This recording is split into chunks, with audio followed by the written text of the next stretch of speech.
to another colouring and chat live stream. It's been a while since we've jumped in just to colour, and I'm really excited to do it. So welcome to everyone who's joining us.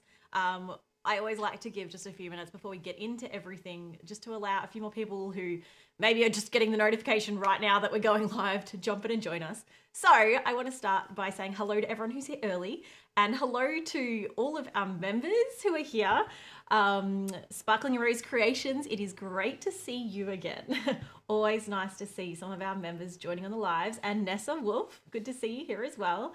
Izzy, hello.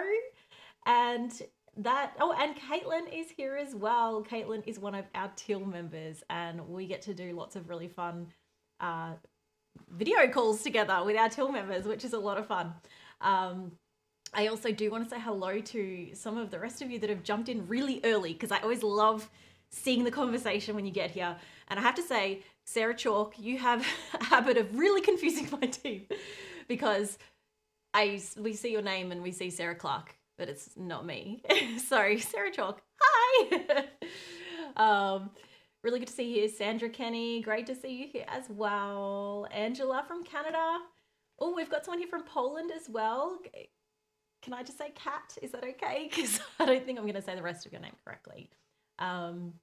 Maria has got her swatch decks today, knitting and watching through. I definitely recommend grabbing yourself a craft or something to do along with me. I wouldn't necessarily recommend trying to copy my colouring as we go, because I'm often figuring it out as I go. It's not quite a tutorial, it's a learn with me as I figure things out. And so if I make a big mistake halfway, I don't want you to have copied me and made the same mistake. So if you are wanting to colour along, I would suggest watch through or watch on replay and skip to the end and make sure everything worked out. And then you can go back a second time if you do want to actually like colour along and recreate a similar thing, because that can be fun too. I do want to start finding ways for us to do more live streams like this again. And today I'm going to try something a little bit different. I'm going to try to talk less, which, as I say it, I'm already laughing in my head knowing that that's not really possible. But the main reason why we haven't been doing more live streams, and the reason why I'm going to try and talk less today, is because I actually have a permanently dislocated jaw right now. And I've been able to work through it and talk through it, and it's unfortunately not something that's ever going to go away. So it means that for the last 6 months, we've done less live streams, and then the most recent live stream we did was only an hour. Today, we're going to see how we go for 2 hours. But if I talk a little bit less, it means that we can have a slightly longer stream and colour a bit more. And if this becomes something that works without leaving me needing pain relief and heat packs later, then we should be able to start doing this a bit more often again, which I would really love to do, especially because I know so many of you have come to my channel for colouring, and in my main videos I don't do as much colouring anymore, so the live streams for me is that place where we can explore new books, explore new supplies, just do it at our own pace, have a bit of fun, answer your questions, and do it all together. So on that note, today I have decided to try a new book that you might have seen when I've been looking for new books recently to feature. And this one, I know a lot of you probably already have it because it's actually quite popular, even though I've only just discovered it. It's Emily Lederhall-Oberg, I think is how you say it, Fairy Tales and Folklore. Now, out of all the new books that I've recently purchased, this is probably the one that caught my eye the most, and I've been really excited to colour. So I've already chosen my page for today. Now, this doesn't sit as flat as I would like, so I actually did leave it overnight, just like this, which feels horrible to do to a book, but when it's an art book, when it's a colouring book, it's more important to be usable, and so it has had a bit of flattening out. So hopefully that makes it easy to colour today. But also knowing that I like to take my time colouring, if I try and do this with pencils, it's going to be an 8-hour page. So I wanted to not only try to get some results a bit quicker today, but also try some new supplies that I haven't really tried, even though I've had them for a while. And that is my Caran d'Ache Neocolor 2s. I, a long time ago, finally bought the Neocolor 1s, thinking they were the beautiful water crayons that everyone raves about. And then I discovered that actually it's not the Neocolor ones, it's the Neocolor 2s. So I finally bought these actually a few months ago. And the only time I've used them is for like a tiny bit of mixed media work. And so I finally want to try them in the background of a coloring page. So that is the plan today. We'll see how we go with hopefully getting a good, decent background down and then hopefully starting with some pencils as well. But we'll see how we go for time. So we will get onto that very soon. We've got TMT is here from New Hampshire. Hello, good to see you. I always find it interesting how many people are coming from different places in the world here. And we've got people from Europe, which I can imagine it's quite late in Europe at the moment. In America, it's like, what, mid-afternoon for most of you or starting to head into the evening.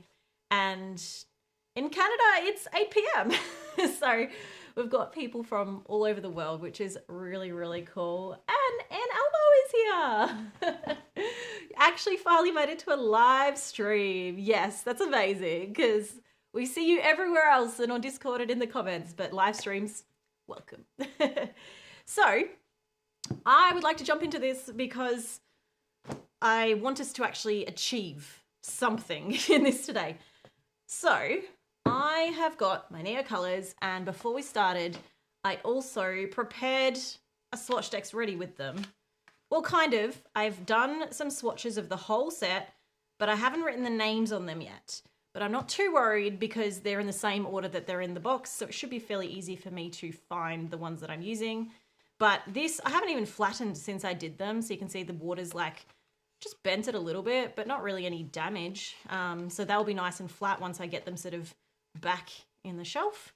But this is my new swatch decks. We'll pop a link in the comments if you haven't got it yet. We have actually sold out already of the Swatch Deck Studios. So I think we still have some individual swatch decks available now, but we're also ordering more straight away, so the rest will be here soon. And Shane, who is our booming, wonderful voiceover man. Hello. You can tell us a bit more about the swatch decks while I actually hold that thought. Hold that thought. I also want to just explain to you what I'm doing, and then Shane can talk while I get some supplies ready, because I'm not doing very good at the not much talking thing so far. So I've got my color cube. I have found, okay, what I'm thinking for this page. I love the forest look here, and I feel like this would be a really good opportunity to do some really cool, moody forest vibes, and then maybe like a light shining in from somewhere. So I thought, I was looking at these different color palettes that I think are really sort of cool. And I mean, I'm actually almost always drawn to these palettes. To be honest, these are some of my favorite sort of combinations of moody colors. But this is the one that I think I'm going to use as my inspiration for this piece. But what I'm going to try and do is actually, rather than using this as like the limit for the whole page, I'm going to use this to try and create undertones, like an underpainting, kind of like you would with like oil painting. Not that I really know anything about oil painting, but I've seen my wonderful friend Liz Gridley, who does a lot of oil painting. I've seen some of her drawings, her paintings, sorry, at the first step of her underpainting. And it's like one value only, and none of the color has been added yet, and they look amazing. And it's the same kind of technique that Kat showed us with the alcohol markers a while back, of how she does like the whole thing with one color and then comes back and adds color. So I wanted to kind of try this, and this is a bit of a new thing for me, which is always fun, bit of experiment, but I want to use this as my underpainting range of colors. And then I'll use the pencils and then decide when I'm at that stage of how much I want to just bring other colors in on top and see what happens, how much I want to stick to these colors. I don't know. At that point, it's like, let's just see what happens. But I did notice in this picture specifically, there's a lot of, like the lights are all these two bright warm colors, and then a lot of the shadows are the really dark blue colors, and that just looks cool to me. So I want to find some colors here that are close, and I know they're not going to be perfect because I don't have like a massive range, but to try and create something similar, and then get down that base layer really quickly, try to work in the shadows and the lighting in that base layer, and then we'll see what happens from there. While I do that, Shane, what were you going to say about the swatch decks? What was I going to say about them? Putting you on the spot. This is very unplanned. Maybe give me the top camera so I can show you how I'm doing this while you're doing that. All right. So the individual swatch dexes are still available everywhere. if you want the studio, you can pre-order it along either by itself or with next year's planner, because they'll be coming at the same time. In Australia, Canada and New Zealand, they'll be available around about the start of September, and everywhere else you're looking at about the end of September. So you can order the studios now, and once we get them, we'll send them out. Or if you don't want to wait, you can get the individual ones now, and they're ready to go. Awesome. I think, so this colour's pretty close. So I'm going to work with that. I know that they're not going to be perfect, but I'm okay with that because there is going to be, to a certain point, even if they're close, they're going to look good. But it also just gives us something to work with. I wonder if I can even, so like if I use, oh, I don't know which of these two. This one's got a little bit more red than this one. So I think this one. But what I could also do is like once I've got this down, maybe add a touch of maybe even a red or a brown to kind of bring it a little bit closer to that colour. What I actually want to do, once I've sort of written all the numbers on these, is actually come back through with the extra pages in this one. I really want this swatch decks to be only the Neocolor 2 rather than mixing brands. So I was actually thinking what I might do for the rest of the book is do different combinations, but actually see how the colours blend together, almost like a mixing chart for like other ideas. So that when I'm at this point where I'm like, oh, that's not quite the right colour, I can then go through and see, okay, like if I added the red to that one, would it get me a closer colour? So we might try, I'm just trying to think, would it be better to add a bit of a brown to it or would it be better to add a bit of a red to it? Red feels safer. Maybe even like this, because I feel like this colour would go well with this anyway. Maybe we'll bring that in just as a like tiny little connection between that. And then I don't know if I really need the lighter colour because I'll probably just lighten this.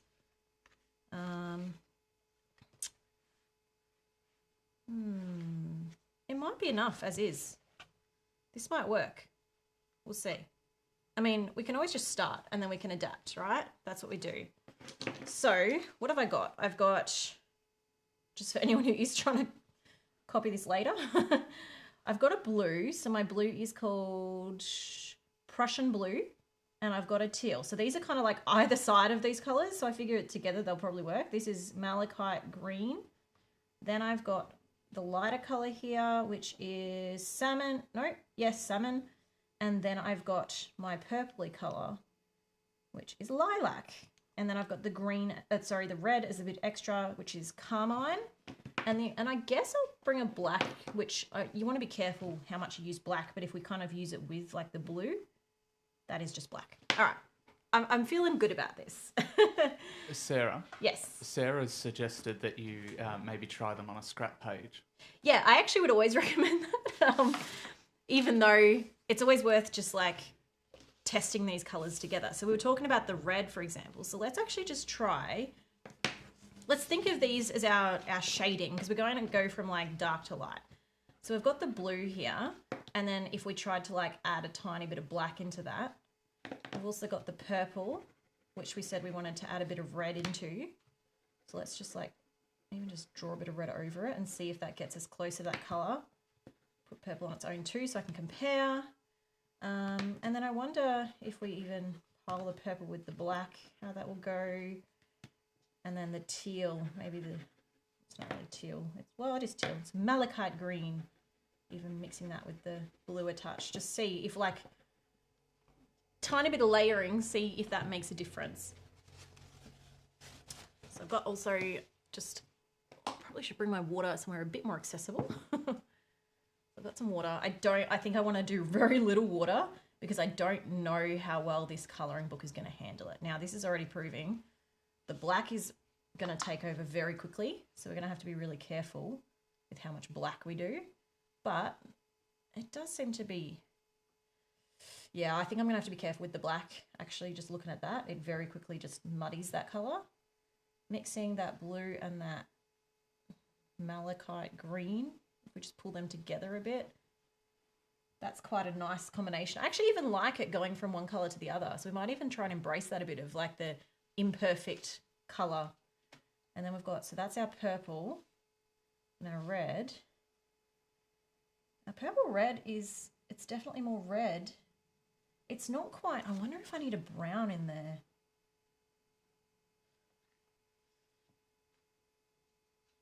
It's a good start though. So I might try just adding some brown in that as well. And then we've got our sort of really dark purple here. Yeah, again, I don't really think I like the black. So we might just like layer colors on top of each other. Oops. To get darker color rather than bringing the black in, because the black's adding grey to it. So you might be better off just literally adding some blue. We'll see if that gives us a... Oh, that was a bit too much blue. It's going to be a bit of an experiment and a bit of a balancing game. But I do think this range of colours is going to work, even just looking at the random mixes there. And then I guess I would like to see as well what happens if we're going from like this really dark colour to this really light. Oh, not with that colour on my brush. Yeah, what happens if we're trying to sort of mix this light colour into some of these darker colours? This is also clearly not watercolour paper because it's buckling really bad.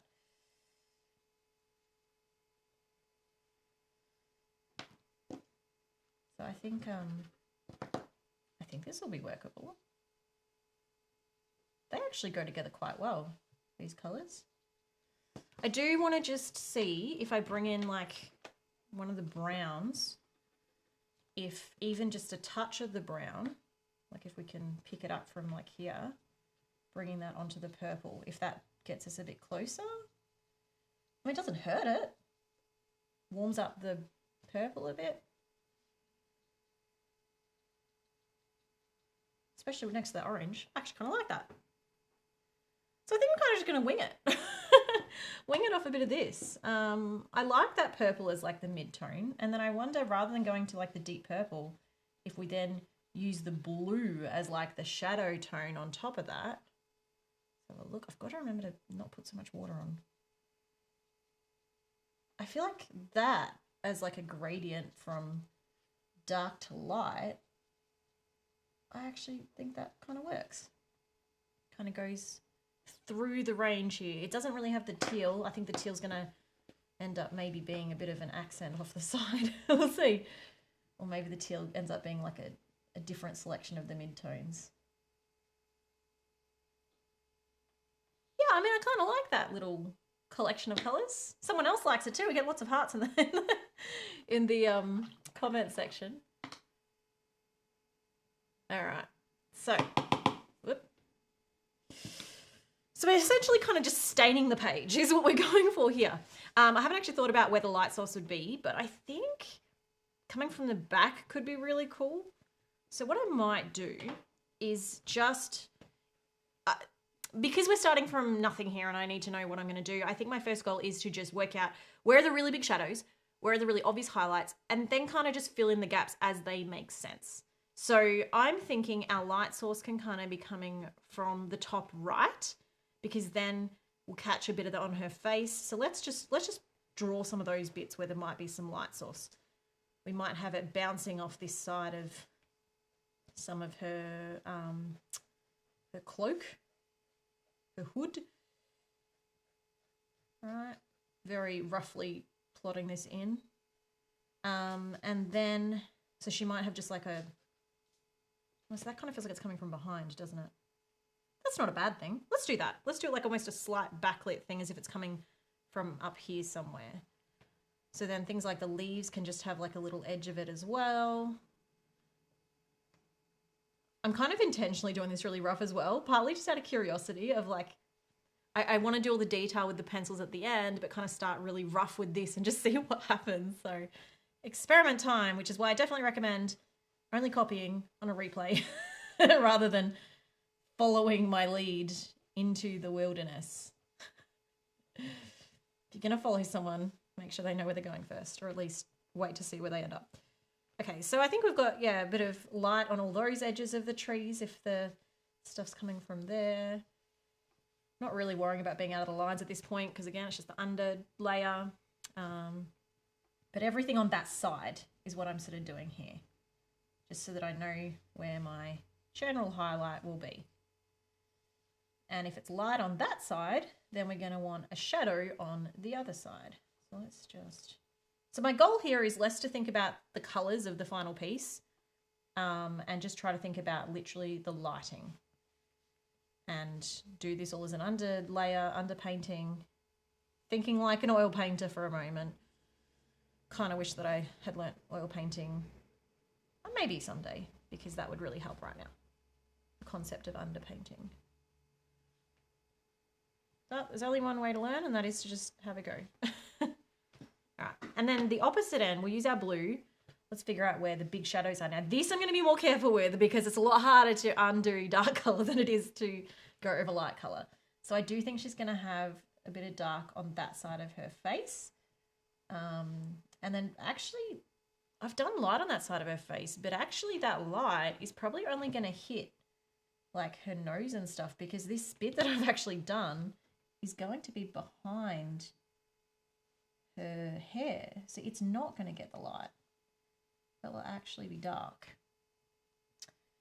And this whole side of her is probably going to be dark. And a lot of the detail in that we'll have to just really work on with the pencils afterwards. We have here. These are just kind of giving me some guides, and then we'll make it much neater once we get into it.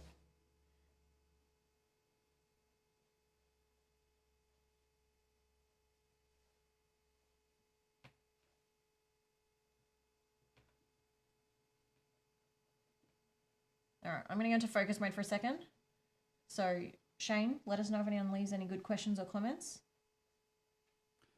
There is a lot of chat going through, but Natalie's been answering a lot of the questions in the chat, which is really good. Thank you, Natalie. Natalie's at our office downstairs. But I was wondering what's everyone else in the chat colouring at the moment? That would be good to know.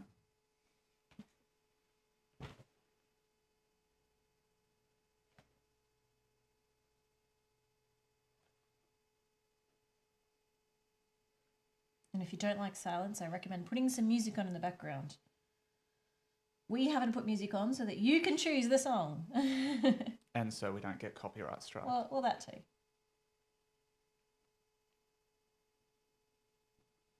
I'd be interested to know as well what people do during your live, because I know we get a lot of comments where people just have it on in the background while they're doing other things like knitting or colouring or just doing something else, and you're just in the lounge room colouring in the background.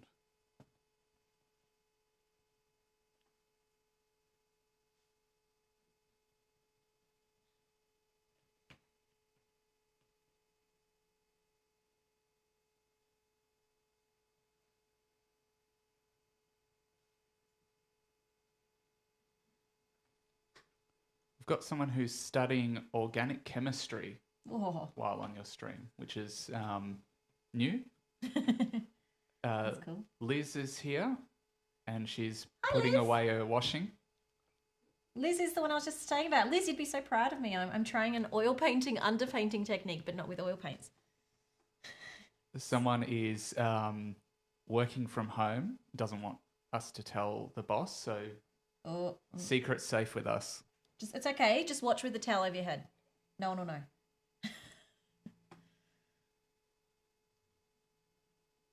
We've got some diamond painting happening. Ooh. But yes, Liz has said hi. You were talking about Liz earlier. I was talking about Liz. I was saying that you've inspired me with your beautiful oil paintings where you have the beautiful blue and then you've got all the values done and everything, and then you bring the colour, and I'm like, I wonder if I can pull that off with my Neocolors. always trying to just try something new. One day, Liz will teach me oils. We also have a kindergarten teacher washing toys. That's another unique one. We've been there.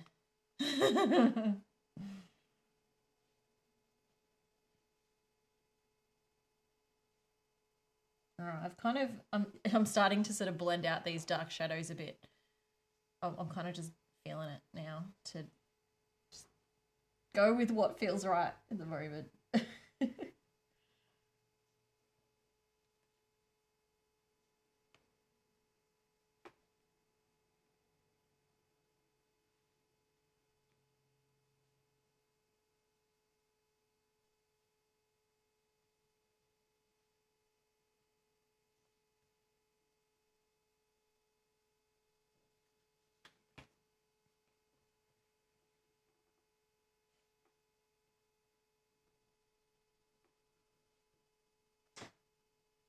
this is one of those parts where it's like you got to trust the process, but also just like not be afraid for it not to be perfect. I think that's probably one of the biggest things that I've learnt with everything I've done is that my art's gotten better as I have just let go a little bit and gone, well, let's just see what happens if I do this. Best case scenario is I create something that even I'm like, whoa, I can't believe I created that.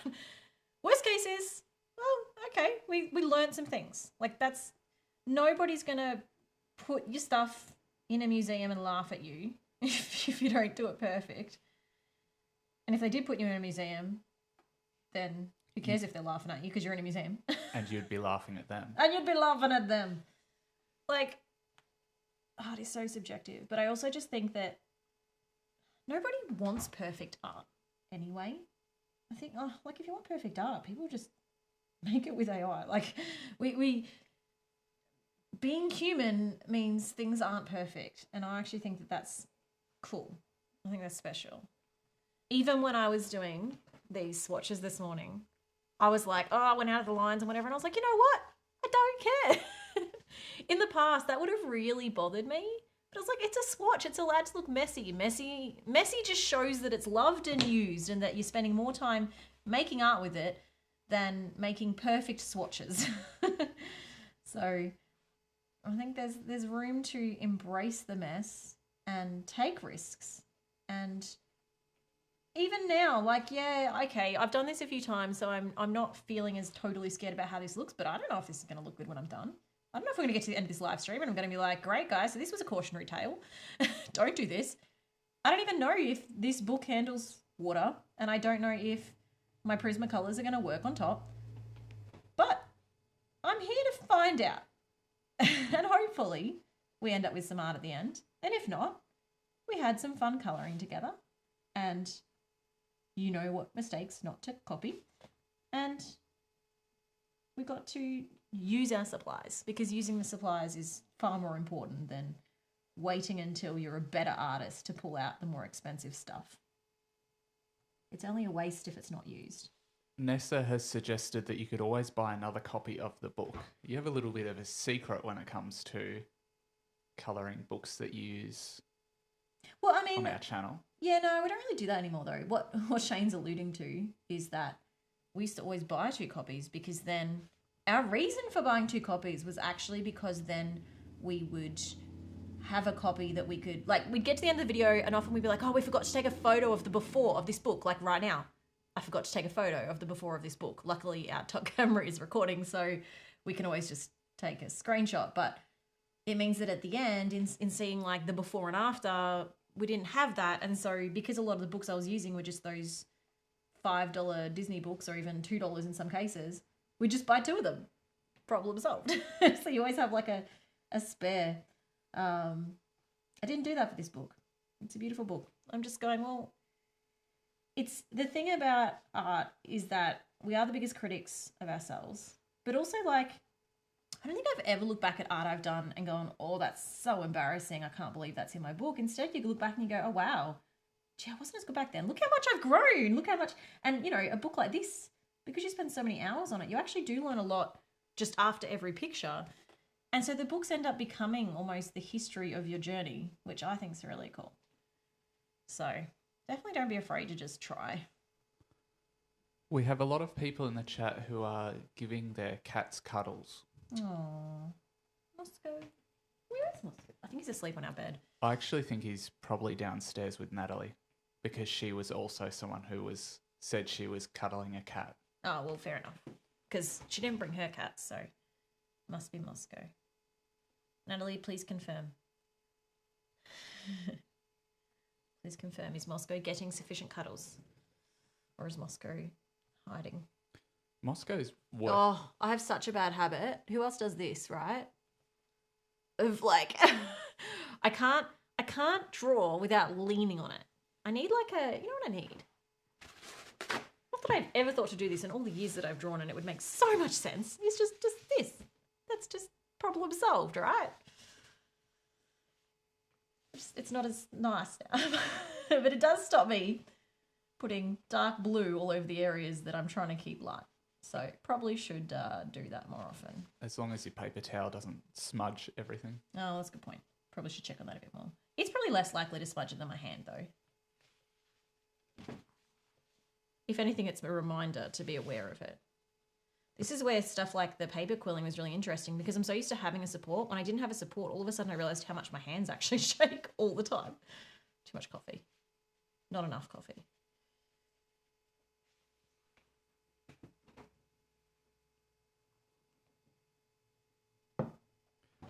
Caitlin has asked Natalie if she brings her cat to work. Oh, could you imagine? I'm sure Moscow would like a friend, but it's not always a two-way street. Moscow's a very friendly cat. He likes everybody.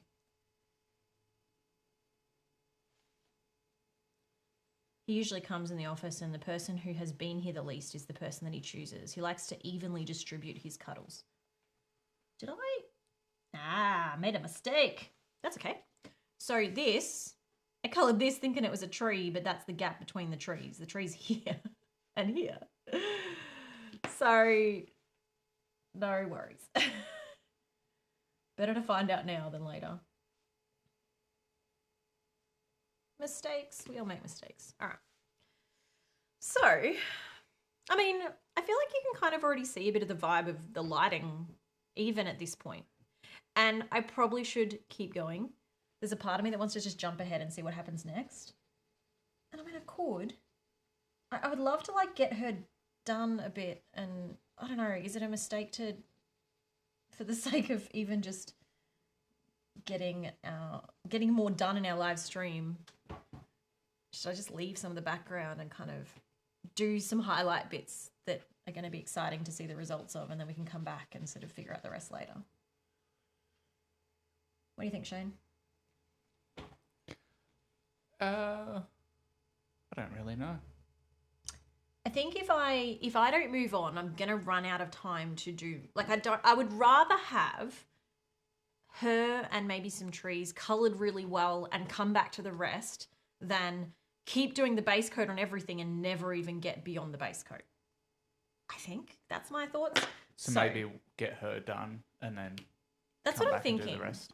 What I would like to do before I put water on this, though, is bring in some of these middle colours now. So I've kind of got my darkest colours figured out and my lightest colours figured out so that hopefully the colours in between are fairly easy to figure out. So we're kind of just going to blend from that. Can you erase the Neocolors or not? That's a good question. Yeah, to solve my little mistake. Let's have a look. A little bit. I mean, that was a light colour, so I'm not too worried about it. Yeah, I mean, it's lightened it a tiny bit. I've also then scratched the page, which I'm going to regret later. That's okay.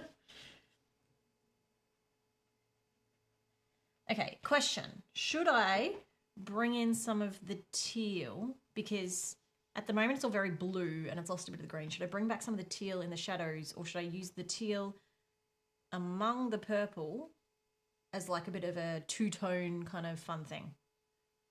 Tell me what you think.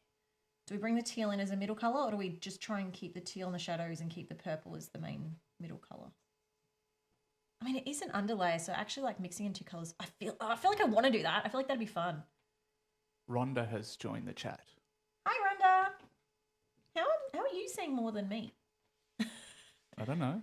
I've got the same chat you've got. Maybe I don't. Mine says, well, actually, mine says top chat. Maybe I need to change that.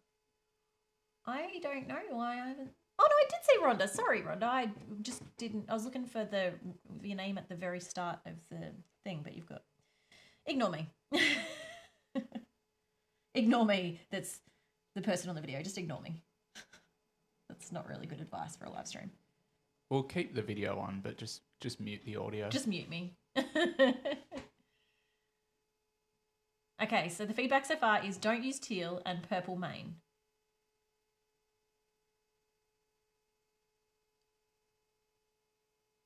Bring it in the lighter to mid colour. I'm getting conflicting information, guys. Oh, what do I want to do? I don't know. So what's the options, teal or purple? Because I can do a poll. No, it's not so much that. Is the teal going to be a different middle color so that we've got like in my little sample here, it goes lighter this way, but it also goes lighter that way to kind of almost be like rainbow feeling mystical vibes? Or are we keeping the teal for like the darker sections? So is the teal supposed to be a shadow or is the teal a middle color? I'll do a poll. Shadow or middle? Not really knowing how either will look.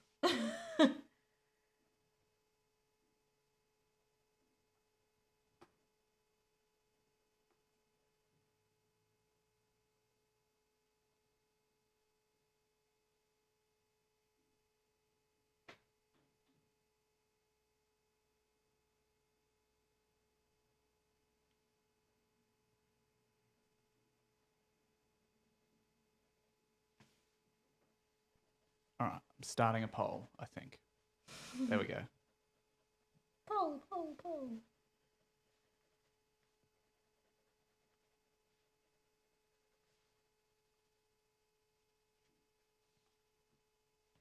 Oh, it's pretty evenly split.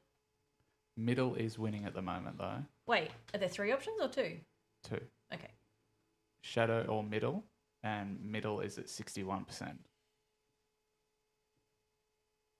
Oh, it's getting closer, though. Oh. Everybody vote.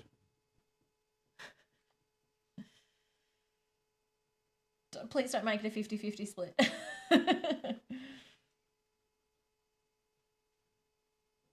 Otherwise, we'll have to get Natalie to bring Moscow in, and he can be the deciding factor.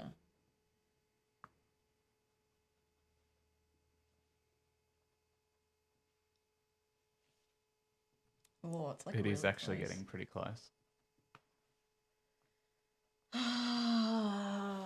Do we need to get Moscow to decide for us? Or should I just make the call? I think Moscow's probably sleeping.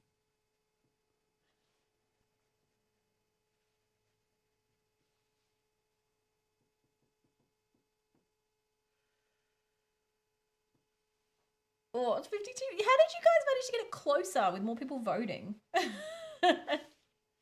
Anyone want to jump to the other side of the fence?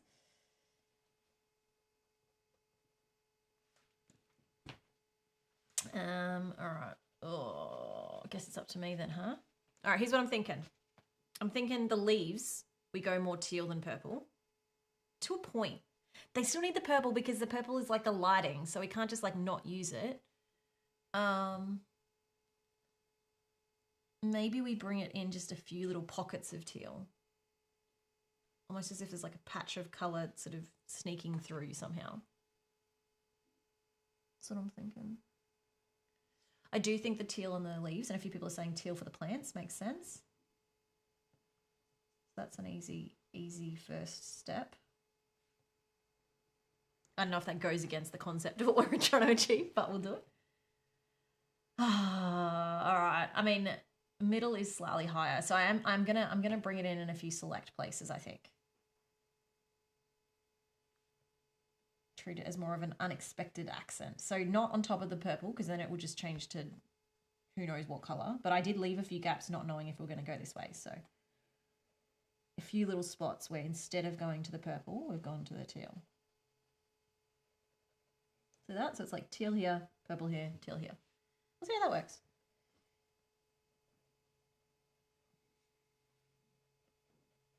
And we can also bring it then back into some shadows. So it's kind of more just an accent in the shadows, I guess.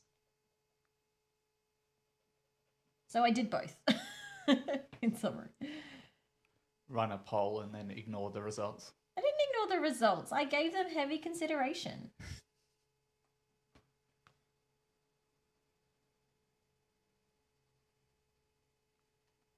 And everyone said do it in the plants, so we're doing that too. I'm also being fairly rough with these because I know that when I bring in the water, I'll be able to sort of then control it a lot more anyway. Do you ever feel like a kid colouring with crayons like that when you do it really rough? I've never really done it. No, because I'm already picturing how I'm going to play with it later, so I don't sort of... I don't think so. I can see how you think that, but...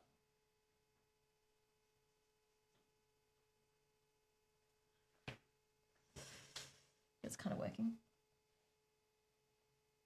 I wasn't sure what to do with a hand. I've kind of just not done anything. That's not going to work for us. Really needs the lighter colour there. The other thing I realised is I haven't brought the red back in with the purple. I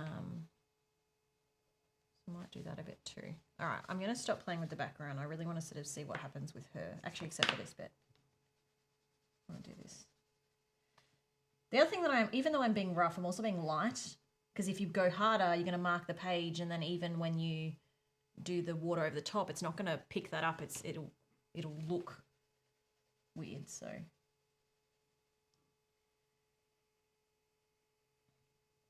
there's a part of this where I'm like, if I just add more color and then when I add water, it's a little bit of a surprise as to what I'm going to get. Like surprises.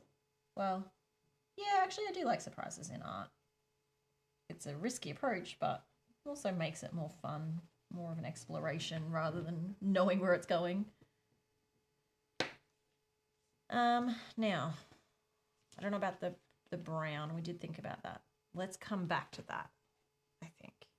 I don't know. Can I layer these? What happens if I layer them? Maybe we better see what happens here. With our current thing, we'll see what we're going to get, and then we can decide after that if we need to add any more, I guess. All right, so we're going to go very little water because I don't want it to be wet. And I might start with the light side and sort of bring it across. Oh, look at that colour already. I'm going to have to be careful not to pull the colour into areas I don't want it to be, like I've already done. I think my light colour might not be enough, but that's okay.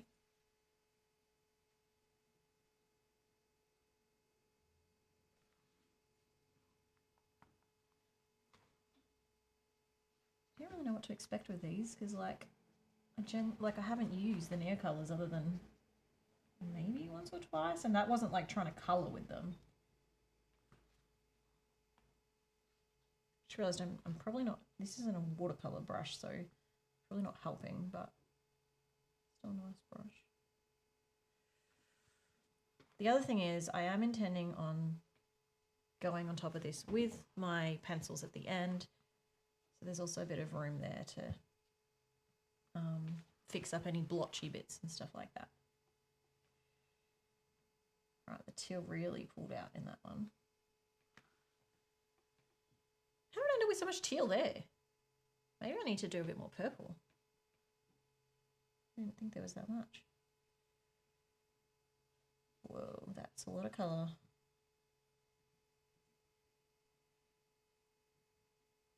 The cool thing about doing something like this is that you get rid of all the white underneath. I don't like white underneath on my pages, which if you're just using pencils means a lot of layers to get rid of it all. But actually, doing an underpainting with this or with watercolors or even with alcohol markers is a really good way to get the color fill in a lot quicker, but also to just get rid of all that white without so many layers on top later. So it kind of saves your pencils, but also just, I think, looks cool. All right, this is, I like this. What are we thinking?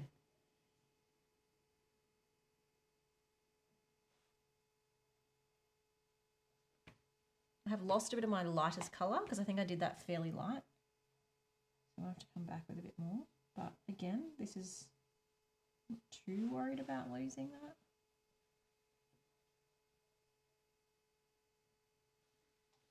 Paper's buckling a little bit, but it's mostly holding out okay.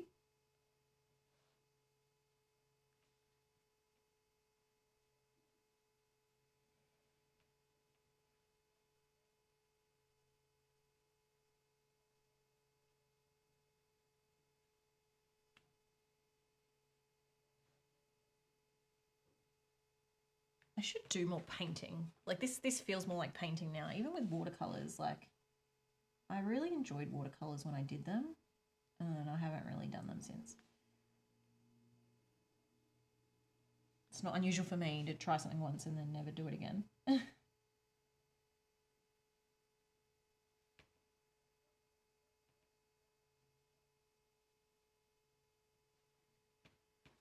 The thing I like about this is that you're kind of discovering your colours as you go, because the colours, especially if you've layered them, you don't really see what's there until you add the water, and it's like, oh wow, there was the teal. You know, it's really pulling out. I like the doing Inktense for the same reason. It's like a discovery of the colours underneath. I wonder if that's what it's like for all watercolor pencils, because I haven't really tried many watercolor pencils. I own a few, just never actually really stopped to use them.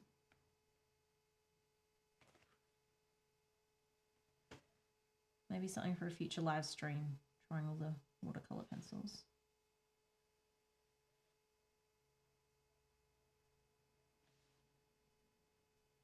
I do like how much these Neocolors, they just feel like they're just melting into the water, like there's no streaks or anything, and the colours are really vibrant.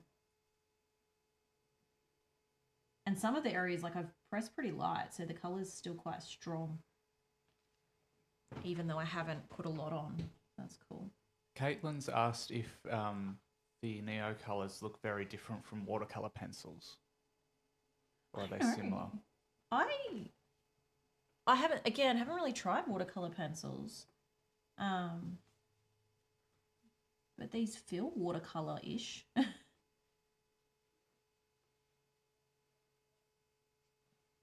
And I do seem to be able to pick up the color again, which is something that watercolor lets you do, where if you wet it, you can kind of lighten the areas.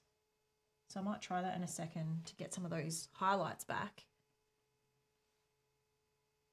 So it makes sense that they're similar to watercolor pencils. I've always found watercolor pencils don't pick up the pigment as well as what this seems to be doing. But again, I've not really tried them that often, and probably haven't tried like the better brands that exist. Even though I own a few, I just haven't made the time for them. This kind of makes me want to. This is cool. I think in some ways, because the crayons, you can't draw perfectly with them like you can with pencils, and so it kind of forces you to let go a little bit, which then kind of works, because I'm the kind of person that would do intense detail with the pencils and then pull the water out and it all moves around. You're like, oh, that was a lot of effort for nothing. So this kind of forces you to not put that extra effort in at the start that you don't actually need to put in.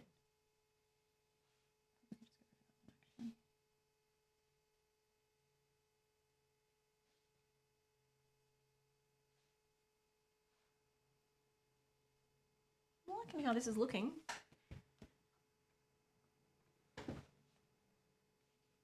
It's also a lot quicker than what it would have been doing all this with just pencils. And I like the sort of watercolour blotchiness of it a bit too, which we'll probably lose a lot of in the next layer, but still cool.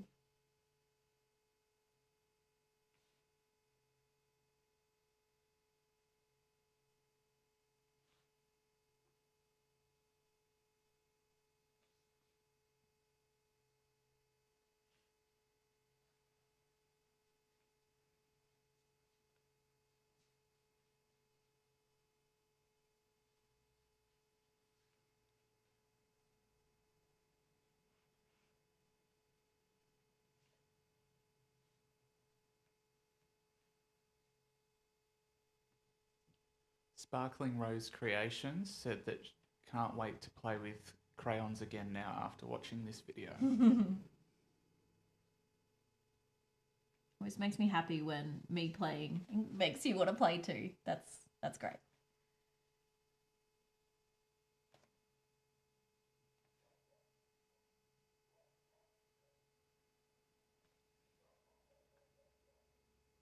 I think I accidentally gave it green hair. It's okay.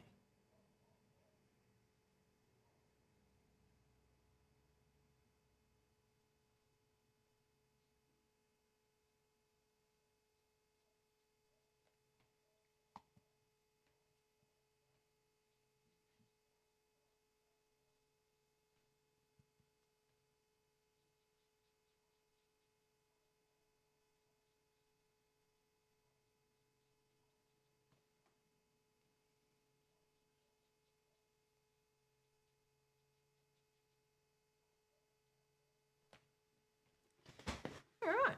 I actually really like how she's coming out. I might just try and lighten some of these edges. So basically, if I'm just adding more water, like, well, and also just the dry brush, pulling it, it's kind of pulling some of that colour back up.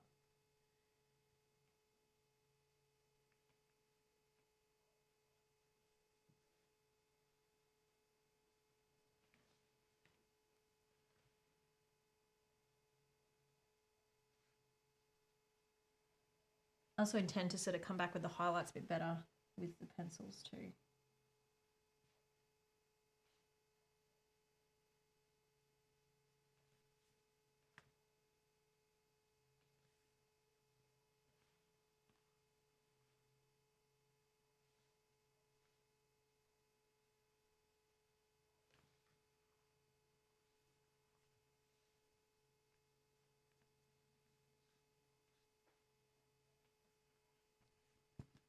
How is the paper holding up?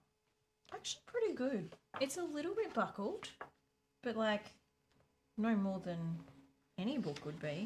This is really nice paper. I'll be interested to see how it goes with the pencils, because now that it's got a bunch of stuff on it, I don't know if that will now really hold off the pencils from being able to do anything, or whether they'll just be fine. So that'll be interesting to see once we sort of get into that. This little corner going outside the lines. Oh, so the good thing about this is that even if you have gone outside the lines, you can kind of erase it. Actually, let's try that back up here. Ah, look at that. So add some water, and it's basically erased it. That works.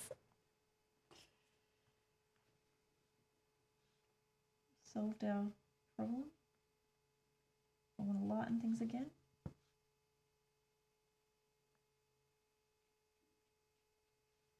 So you kind of just need to wet the stuff and then hit it with the dry brush and it picks up like an eraser.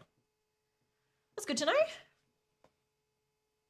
So I might try then up here again, bringing back some of the highlight around her hat too. Add the water and then pick it up.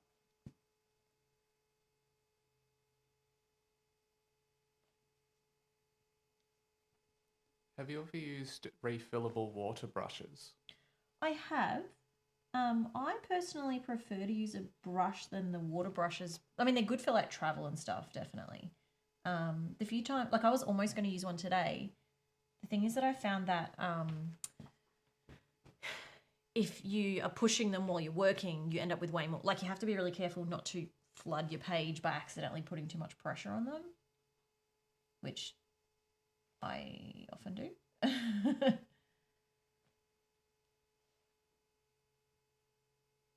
All right, I'm feeling pretty good about this. I wonder if I can, you know what I've never tried before?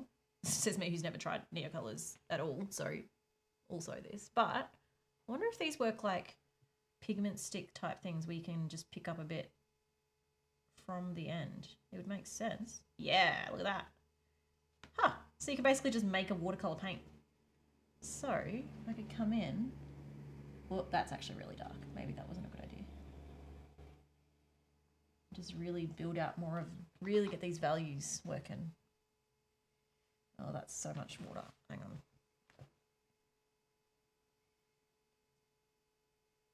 Okay, so now I feel like I'm wrapping the page. Good. In theory. Let's try that again. Just to make some of these shadows actually darker again. Just got to be careful not to do so much water, I think.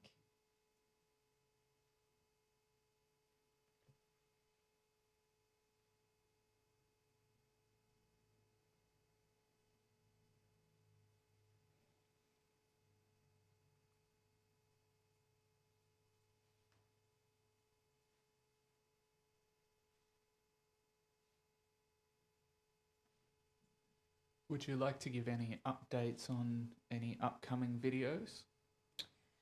Yeah, I mean, at the moment, we're in editing phase for our next video, which is me trying resin for the first time.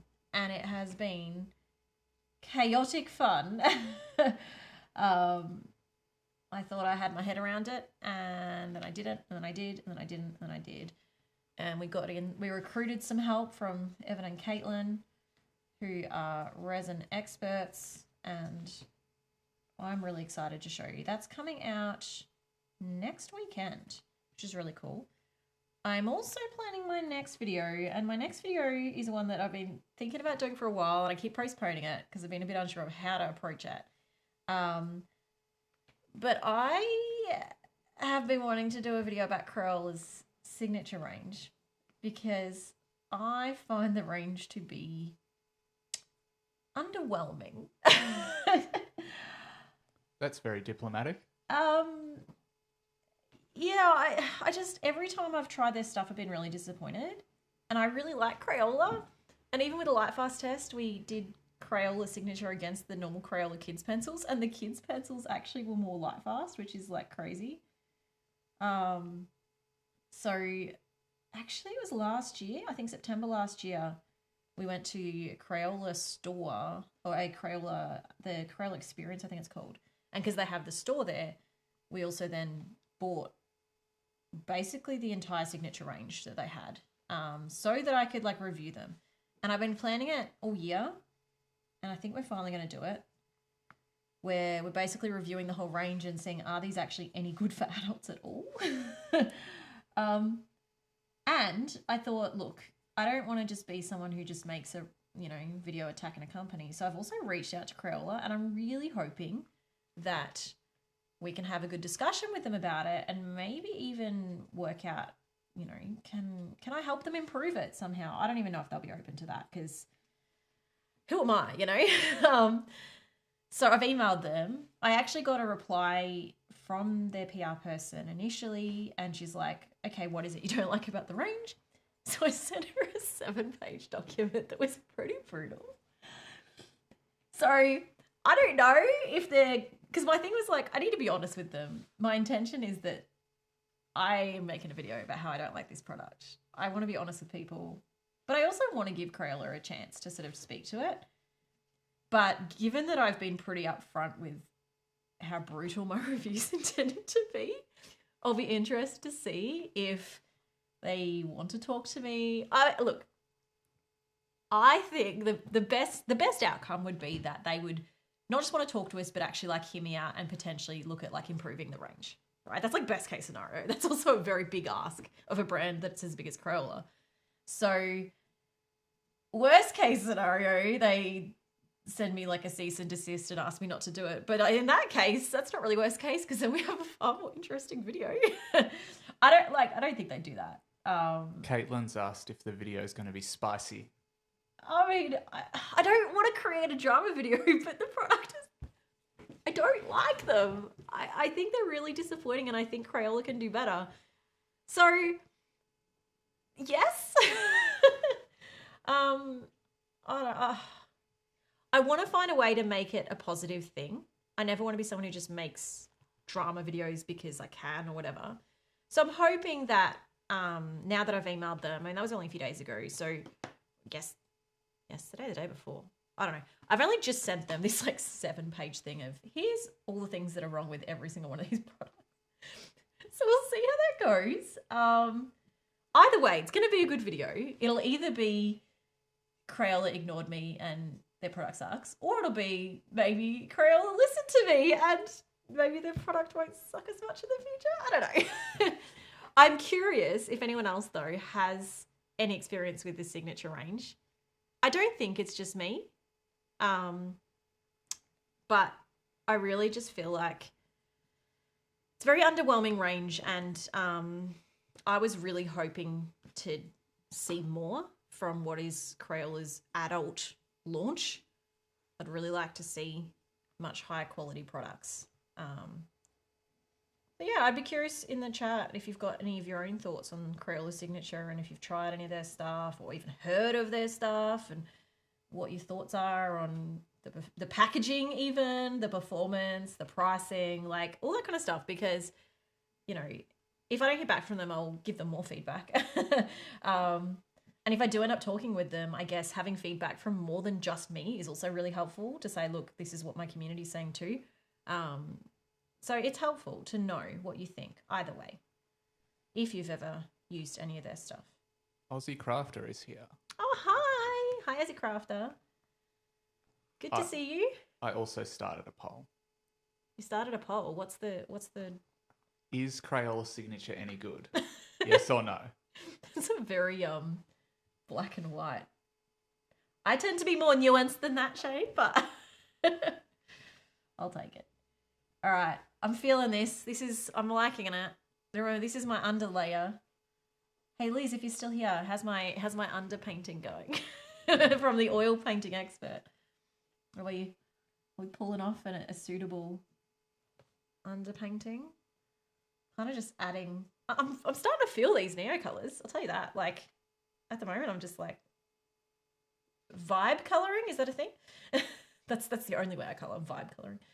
Gotta be careful around her face though. It's gonna be really easy to overdo. I'm feeling it. I'm liking it. I've got to be careful not to ruin it. I need Liz's approval. How fast is the paper drying? Yeah, it's pretty good. I mean, I'm not adding that much liquid. I actually like the balance between the teal and the purple on either side of the blue. I'm liking that. At what point should I stop though? Because I've been at this for an hour and I do want to get into some pencils and see what I can do on top. So I probably need to ease off on this now because as much as I'd love to keep playing and I'm having fun, I do want to get to the next step, even if it's just her. And then maybe I'll finish the rest of this in like a live stream with our members at some point. We don't have a date set for that, but I'm sure the members wouldn't object to that because that'd be a fun way to finish the page. A bit more of a casual, just me with the laptop with a few of you hanging out, colouring to get this done at some point. All right. We're going to put the Neocolors away, and what I'm going to do now, this isn't really looking anything like my original colour palette, but I'm also kind of okay with that because this was to give me a starting point, and I'm really happy with how this is turning out. What I have kind of been doing is using these colours, and then the purples ended up way more actually of my kind of purple, of the purple and teal that I love, rather than what is more of a reddy purple here. Again, I'm kind of not entirely sad about that. Maybe I should try bringing in a bit more red though. I don't know. I think we're going to leave her. So my plan is with the pencils now, we can be a bit more flexible with the colour. Oh, maybe I should bring more red because it is a cape and it's clearly like Red Riding Hood. I feel like I do need a bit more red, even if it's just in the mid-tones. So I don't know if I bring that in with the pencils or whether I try... Maybe I'll just try a little bit with the red Neocolor first, just in there. And then I'll come back with pencils and maybe even some paint pens to really catch these really like highlight points, even just if it's that light along the edge. And then what I'll do is if I come back and do the rest of this another time, then I can sort of copy the style across to everything else. So I think for this one, light on, just try to pick it up like this rather than braving drawing straight on the drawing at this point because, oh, I didn't realize I was flicking. You see that? I was flicking the red off. That wasn't what I was trying to do. Oh, that's so pink anyway. Did I not pick the right red? So this red is the resistant. That's the red I was supposed to do, I think.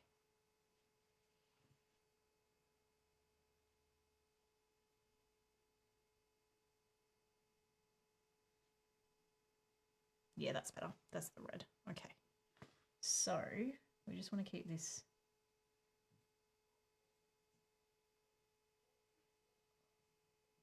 Just so that she actually is wearing what feels like a red hood, even though it's got the other colours through it. Although that might not work with the teal. Regret, back off. All right, because I don't want it to mix then. So maybe this is where pencils would be better because the problem is if the red mixes with green, that's grey. I could do it on the purple bits a bit, just some pockets of red in the purples, but I probably need to stay away from the teal. Which means I'm probably better off doing it with pencils over the top because then I can put the red on the teal and it won't mix. Which is, yeah, this is actually, that wasn't a good call. Okay, so let's back off. No more red. It does actually, oh, someone else has pointed out as well. It does bring it a bit closer to this, but the problem is as soon as that red hits the teal, even in the slightest bit, it's just turning to a muddy color because we're mixing the colors. Instead, we need to layer the colors. Now, I haven't actually done my Prismacolor pencils in a Swatchdex yet because I wanted to really stop and think about the order of them. So I still have my old system, which is actually still an alright system. It's just that, like, we already lost these today because I couldn't work out which drawer I kept them in. So I'm looking forward to putting them in one of these, but I didn't have time to do that today. So we're going back this. This is the printable swatch set that you can buy on my website. So if you're someone who doesn't want to pay to get all of these, you can get these for cheaper.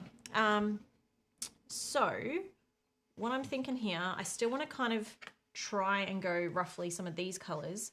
So I want to find, for a start, I think I need some reds, but I also think I want like maybe this color to get ready for some highlights. Even looking at the picture itself of where the highlights are, there's a real warmth to it. So even though like this color isn't in, oh, it's probably too warm. These are pretty accurate. I think we probably need that. Oh, that's a good one for that color. Let's find that. Is that it? No. 1078. Aha! Found it. Okay, so that's that one. So that's a cool color to bring in.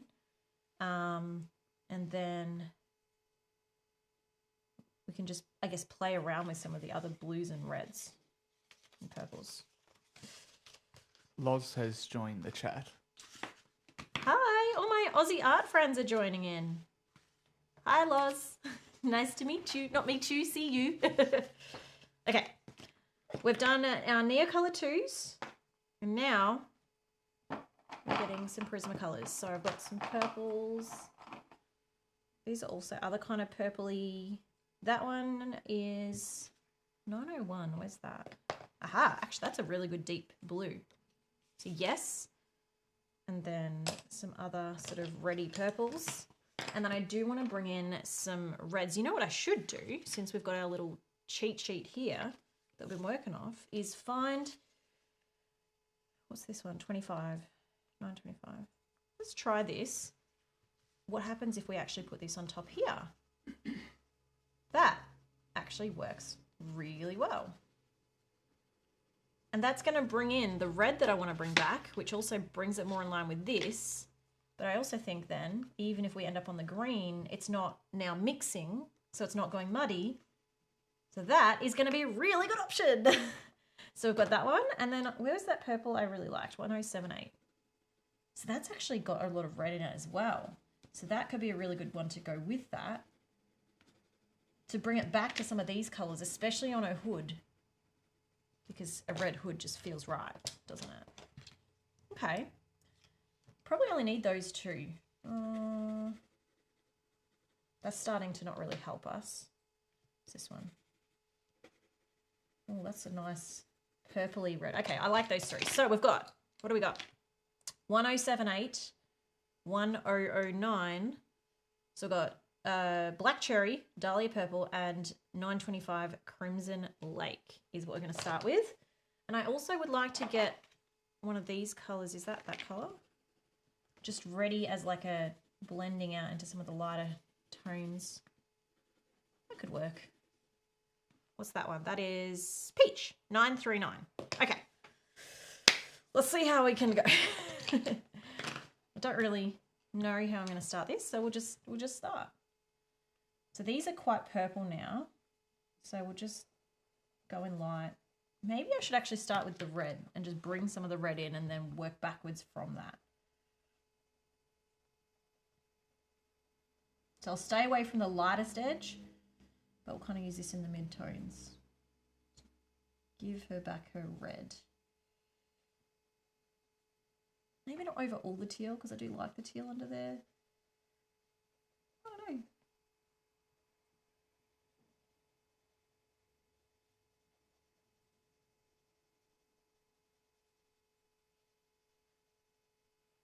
So the good thing about having this underneath is now I'm able to like cover all this area really quickly with the red, and it looks like I've done all this colouring.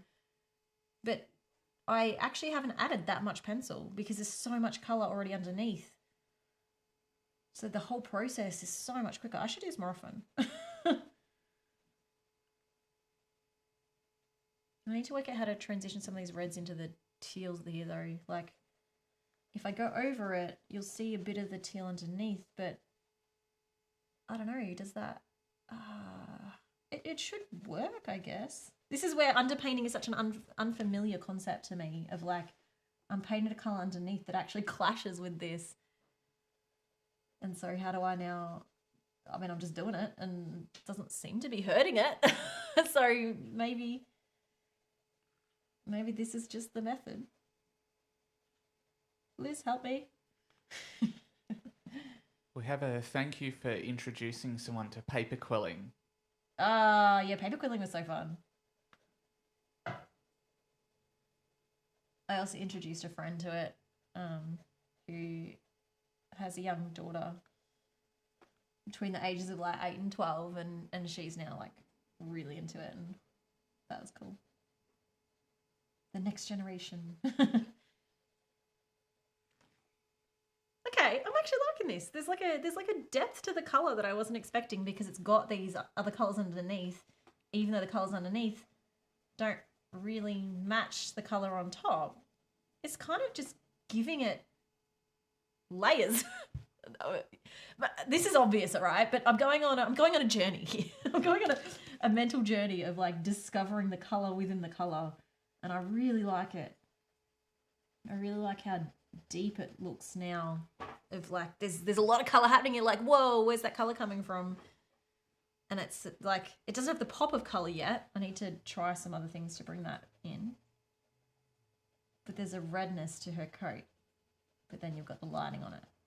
So I like it. I like this method. Whether I'm doing it all that well right now, I don't know how I feel about that, but I'm liking the experimenting, and I think this is definitely a technique that I will be trying again.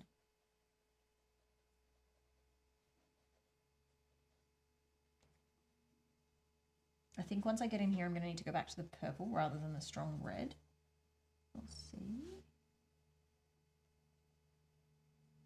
It's interesting how, like, I've literally just put basically a very even coat over most of this, but because of everything underneath, those values have come back through. I guess that's the reason why you do the values with the one color first, because now I'm just kind of coating over it with this color, and it's almost just tinting it, rather than having to, while I'm doing this step, having to have multiple different reds to get the different values right. By values, I mean like the shadows and the highlights. It's kind of like I already did all that work, and so now there's not as much of that to do. Not sure if that's making sense. I'm kind of just figuring out in my head as we go. I'm sure that anyone who's studied art will be like, well, yeah, this is obvious. This is how the system works. But Melville has just stopped in to say hi and Hi. can't stay, but wanted to wish everyone a good day and good art. Oh, thank you. Good to see you.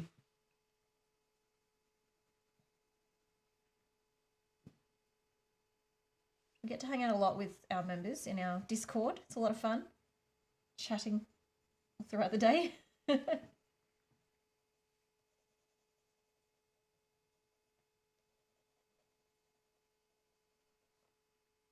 What do we think, guys? does it look like a just weird jumbled mess, or is it actually, are you vibing with it? Are you feeling it? Are we liking the mixed layers of colours in this? I mean, it's so hard to tell too, because like there's the rest of the picture and we haven't done any of that. So the lighting at the moment is hard to kind of judge against everything else. But can you see it? Is it feeling like it's working? I guess is what I'm asking.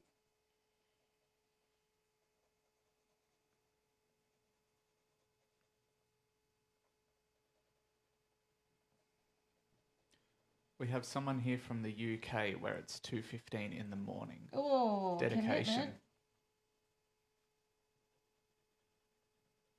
Well, I'm glad you're here, but you probably should also get some sleep.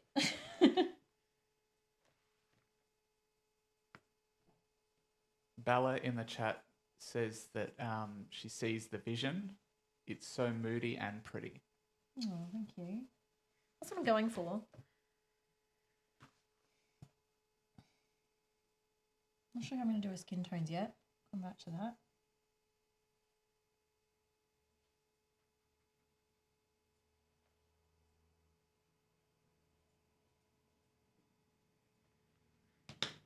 All right. What if I bring in, what was this purple? That was like the real, that's got a rich colour to it. I'd love to bring some rich colour back in.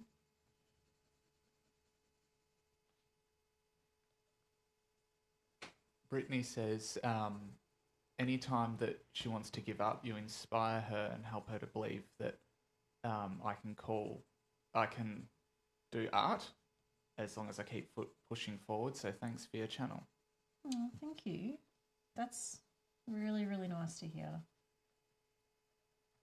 I'm not really interested in building a channel where everyone else just watches me make art. The whole point is to like get you excited, and you know, that's why I do the riskiest stuff and just have a go, because hopefully then it gives you confidence to just try it, you know, just have a go.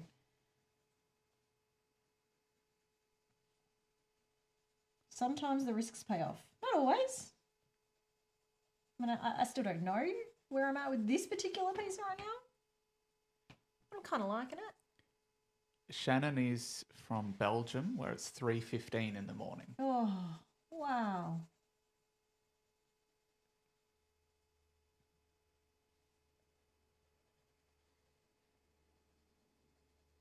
All right. I'm trying to work out what we need to sort of bring back into this to sort of... I do feel like I've kind of lost a lot of the colour because it's gone quite dark. And that's okay because it's a moody piece, but I want to bring a little bit of colour back.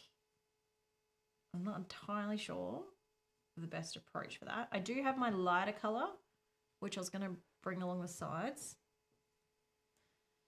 And it's hard because I'm still just doing the cape. So like the context of everything else will also change a lot of how it looks, but...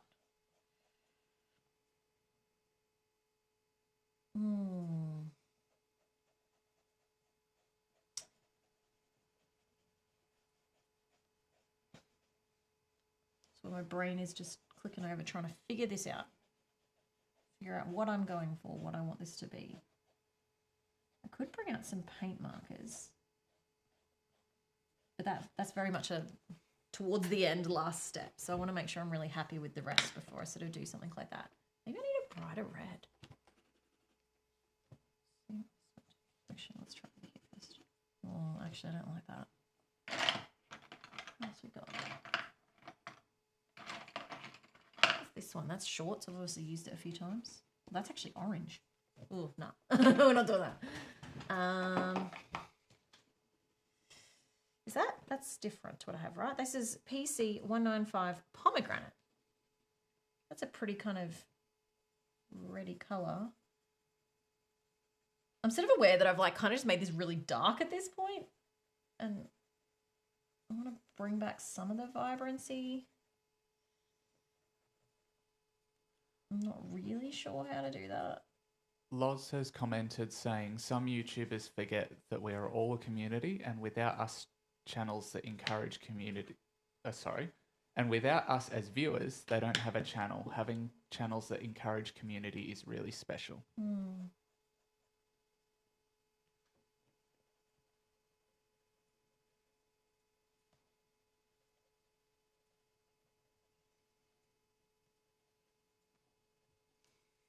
Aussie Craft has asked if you're going to do the details on the cape, and if so, what will you use? You know what? I completely didn't even pay any attention to the details on the cape until you just pointed that out. Yeah, that would be a good way to bring some colour back.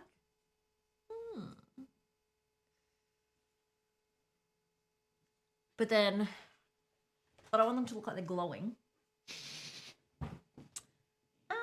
Okay. Let me think about this for a sec. What if this is the brainstorming space, okay? Give me the feedback. I need a two-way thing. Okay, so what if I get some paint markers at this point? And with the paint markers, I bring back in some just spots of color throughout. We do the detailing here, knowing that it's going to look glowing and going to look bad at the start. Once the paint pens have completely dried, we can then gently go over some of them again with some of these darker colors to then sort of get them to sort of sit back in so that they're not bouncing out at you. They'll sort of make them a little bit more subtle again. I'm thinking that could work. That's kind of my best thought at the moment. Like, I don't feel like we're finished yet. I feel like there's more to play with. I'm also just aware that the more layers and things you add, pencils feel very one-directional. So, like, when you add more, they just get darker and darker and darker. Whereas if we can bring in some other things like your paint pens, then that potentially can bring back some of the bright, and then we kind of balance. Like, there's a benefit to going mixed media, right? I do have... What about gel pens? So, I don't love gel pens, mainly because they don't work great on pencils. They tend to clog up really quickly on pencils. But I'm also not really sure what they're made of, and so then I find them really hard to work with afterwards. Whereas I know I've done acrylic paint before with pencils on top, and it does work. You just have to really make sure it dries, otherwise it kind of just scratches off. So there's a risk that it will scratch off if we're not careful. I could, after doing the paint, put like...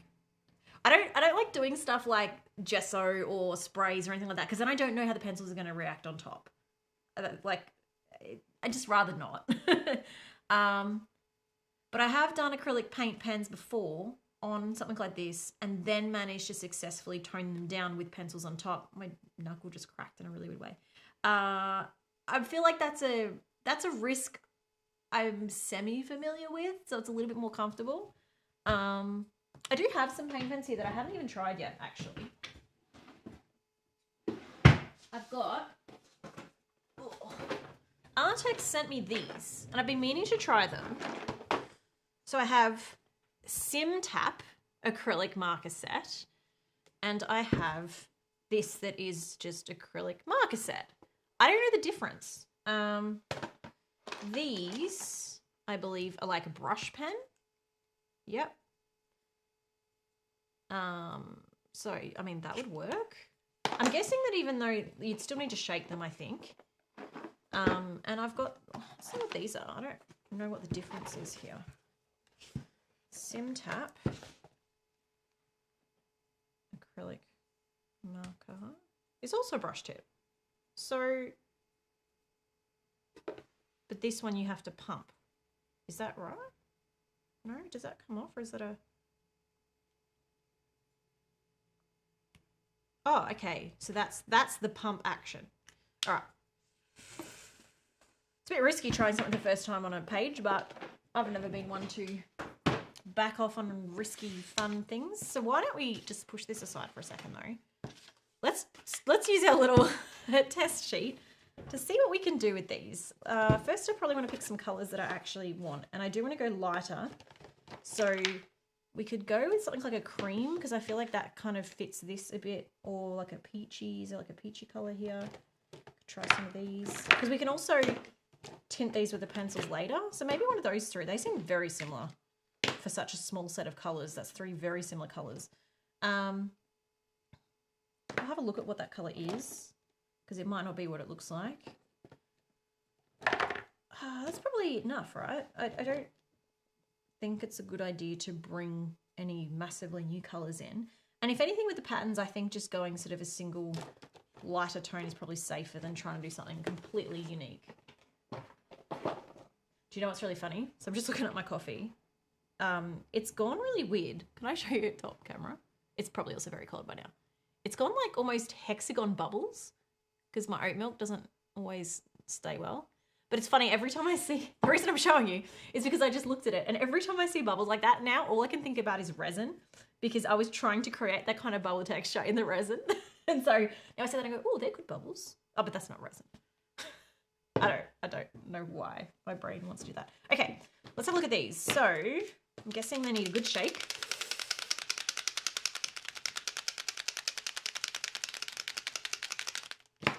Hopefully that's something. And then, oh, that was a lid. Okay, they come with a lid. Tiny little lid. Okay, that's so you don't accidentally pump them. Okay, so take that off. Oh, there's instructions. Shake well, press the top of the marker body, start using. It's like an EpiPen. Oh, wow, that really pushes the ink down. So it's kind of like a pump, but instead of pumping the tip, because you wouldn't be able to do that with the paint. Ah, okay, I get it. Because it's a brush tip, you can't pump it like you would with a normal paint pen, so they've got like a pump on the back, EpiPen style. That's filled up really quickly too, much quicker than other paint pens. Probably going to want to drag this out for a bit. I'm probably going to need a bigger piece of paper because I'm going to want to get this really working. Do I need to pump a bit more in? I don't want to over pump it. Enough so that it soaks, and just give it a second to soak into that tip. Well, that's doing it. Let's get the others. Let's prime them all. That one's already missing the cap. Must have fallen out in the packaging. The first push, you feel like this is massive, like it's like a huge push, and then the next push just doesn't really do much. Oh, that paint's not mixed. Whoops, I need to shake that one more.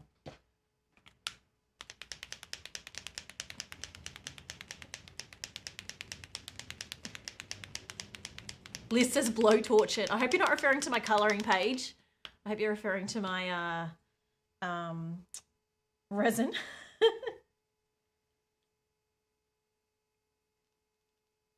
All right, this one looks like it's in the tip now. Oh yeah, there it is. Okay. You might need to move your page up a bit. Sorry, everyone. Okay. Okay, I like that it's the brush tip because that gives me a bit more control than what I feel like the other tips have. It's not very opaque at first, but it's probably just not enough ink in it yet, paint in it yet. And I think it seems to dry pretty quick, so you can do a second layer pretty quick. This one, that's not ready yet. Come on. Just hold them all like this. Blowtorch for my coffee.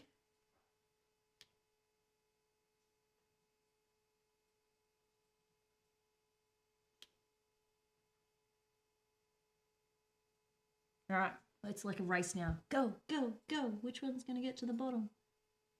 At least with the dark colours, you can very easily see when the tip is ready to go because the colour actually, like, I don't know if you can see that. It's like going down the tip.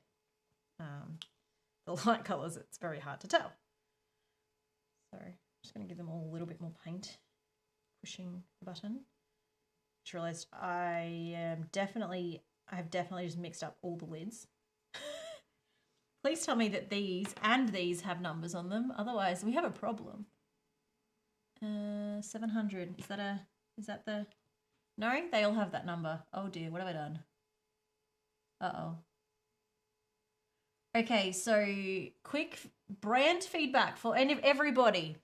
Don't put your only reference number on a lid that can be removed.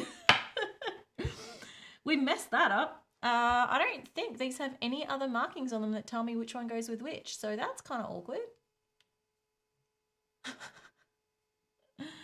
these all three look the same. How do I know which one? I'm going to have to watch the replay and figure it out. Like, I'm guessing. They're too similar. I don't know. That's a bit of a problem. So that's probably not just this brand, Artex, has done that, but that's good thoughts for anyone making markers. Oh, there we go, that one. Oh, look at that. That's really opaque now. Okay, so just leaving it to load for a bit. It's not that opaque actually once it sort of settles. Okay, for that, I'm gonna guess that's that one. Let's solve that problem later. What's this one? That one's more of a toned down. I mind that colour, actually. That might go better with everything that we're doing. Well, there's not a whole lot of difference. So I'm hoping that's that. And then we've got this one, which is more of a white almost. Actually, that would give us more control to tint it with a colour after if we do it with that one. So actually, I think I'm going to go with that one. And then our red one is pretty full on. Might be a bit much for anything I'm wanting to do, unless you can do it and then smudge it in. Ooh, this might work. What do we think? Put the red on and smudge it on.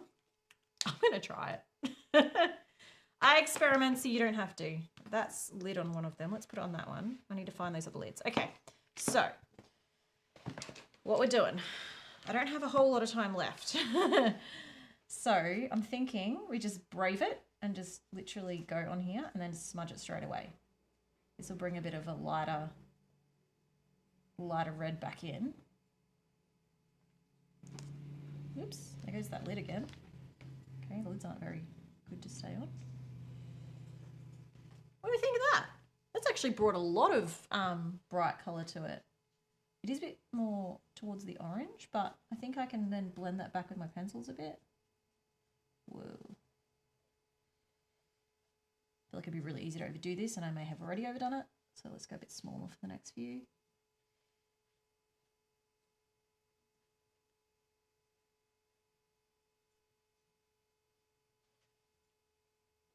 I believe we'll be able to come back with pencils over this too, because this is pretty flat. Like, it's not like a big chunky bit of paint. It's actually flattening quite nicely. Is there a reason why you're using your finger rather than a brush? Because it's in front of me. Yeah, I have no answer for that. It's not because it's some secret wonderful technique that everyone should do, and it's just because it felt like the right thing to do in the moment. So, yeah, brush should probably also be a valid option.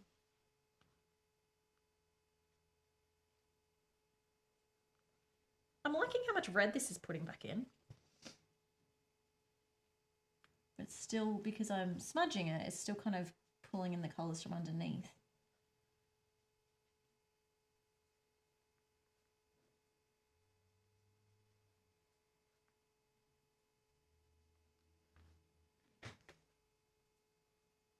What are we thinking?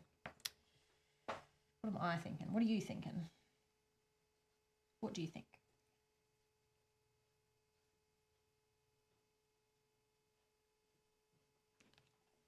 I think that kind of works.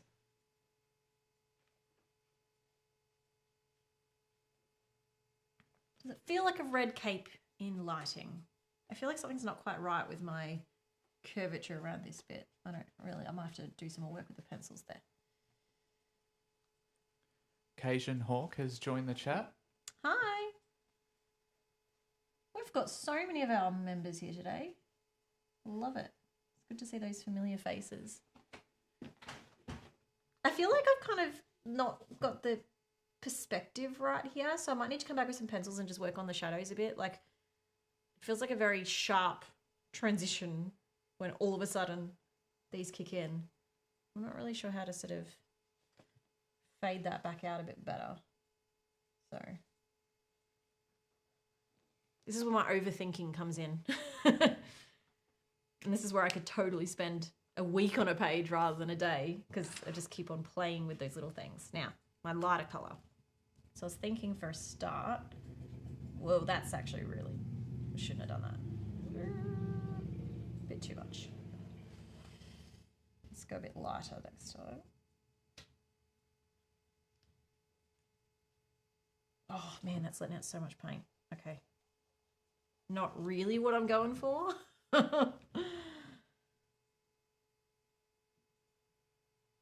Just these smaller bits.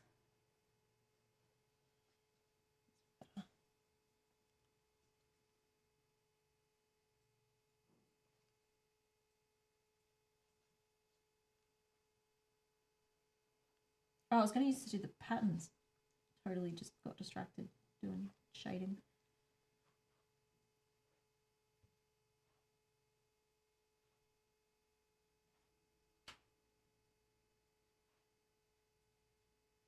This is actually a pretty good pen for coverage.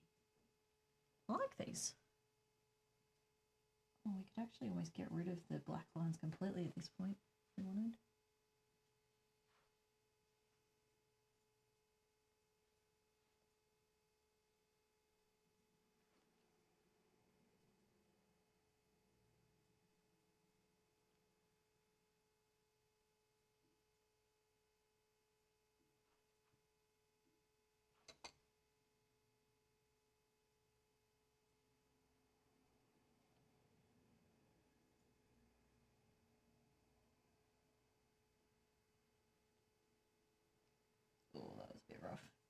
I might need to come back over that one with some pencils.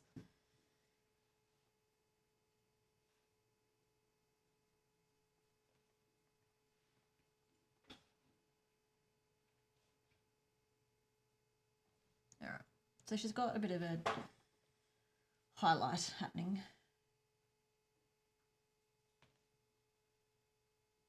I haven't really thought about the colour of her basket. That's still the underneath layer. Probably shouldn't do too much on that then.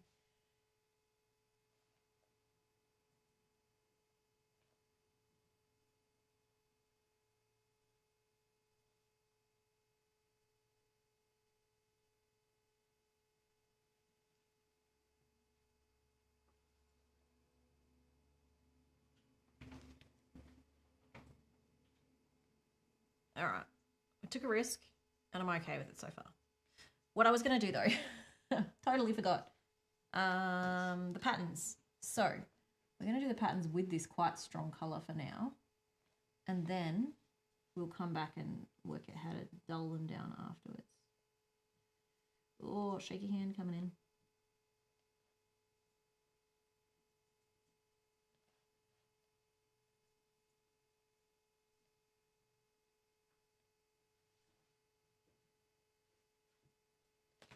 Probably should have done them before the pencils for what I'm wanting to do, but I completely forgot they were here. Sorry. Aussie Crafter saved us. I mean, it would have just looked different. I just would have not had patterns. But that'd be a shame because the patterns are really nice.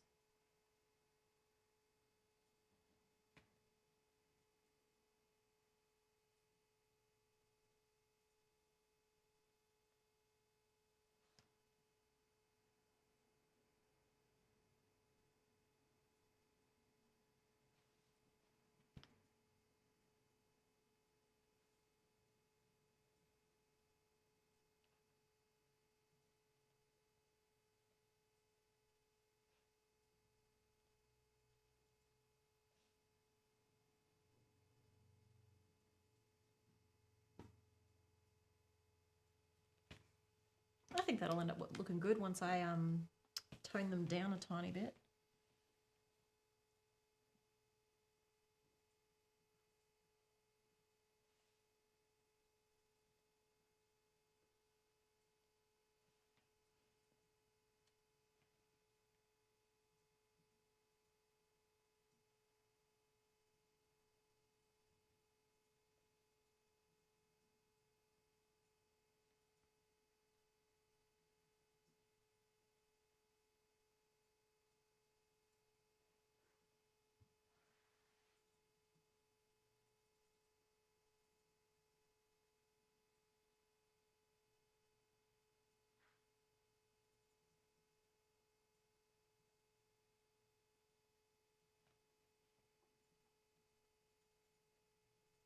I think the biggest problem that we have with doing colouring lives is that it's impossible to finish a whole page in a live. I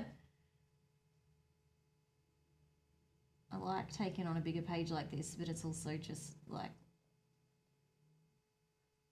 I can't possibly do all this in like 2 or 3 hours. I do feel like we've actually made some good progress today.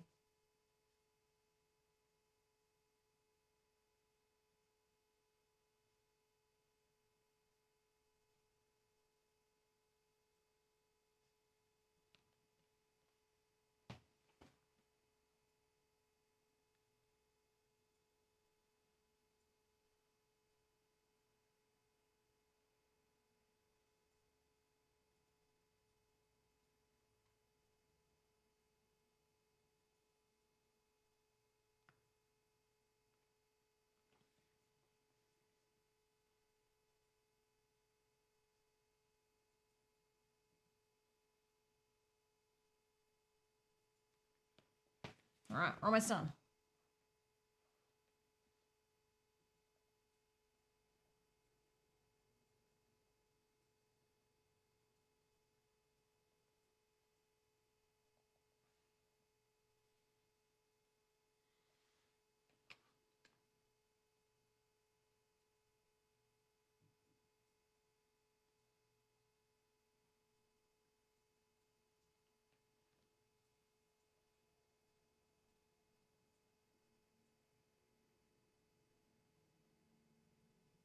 Okay. Patterns done. Right. I do really like how that's brought a bit of life back to the picture. A bit more colour back.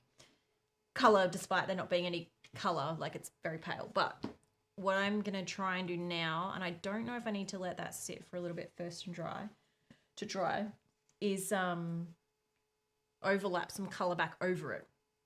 I'll start first up in this area where I've done these reds, because I do think I need to figure out how to blend these back in a little bit because they're very full-on reds. And almost a bit orangey, so we'll get some of that other colour back in. I also want to work on, actually, Shane, for my strategy, can you give me the top camera on the screen in front of me? Because I'm looking at this from an angle, but I'm also at the same time looking at the screen that we've got this camera up here that we're recording everything on, and that's actually really helpful for me to see how this looks from a different perspective. So that's going to allow me to kind of better judge, because that's the thing, when you're looking at things sometimes, if you're only looking at it from one perspective, you're not getting the whole picture. So that can actually help me to better see, although I'm starting to hit a limit on how much I can build up the layers on this, probably from all the paint and then so we might have to not try and do too much. I just want to try and work out this curvature around her a little bit better.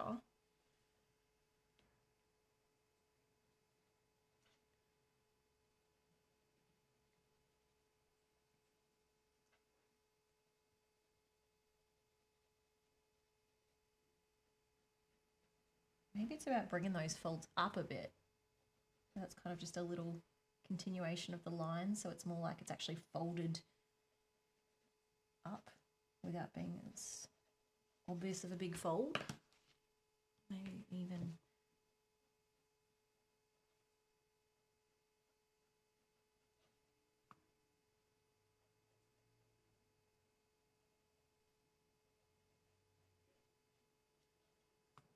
Yeah, I think that helps.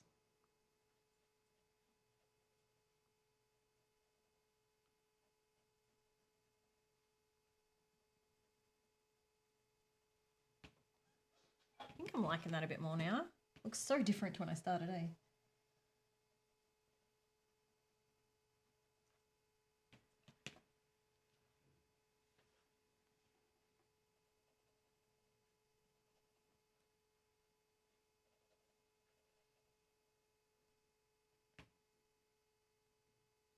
I wonder if part of my mistake here is that the light is like hitting these all equally, but in reality, the ones around the front won't have as much of the bounce light as the others, but I think it still kind of works. I'm going to start going over these now. That seems to be working pretty well, actually. See how now that's bringing tone to the white?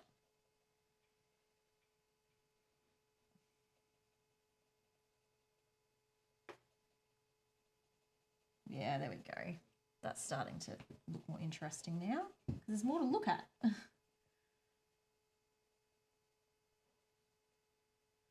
And now it's clear that it's like white on red and the blue is the shadow color. Gives us more context for the blue.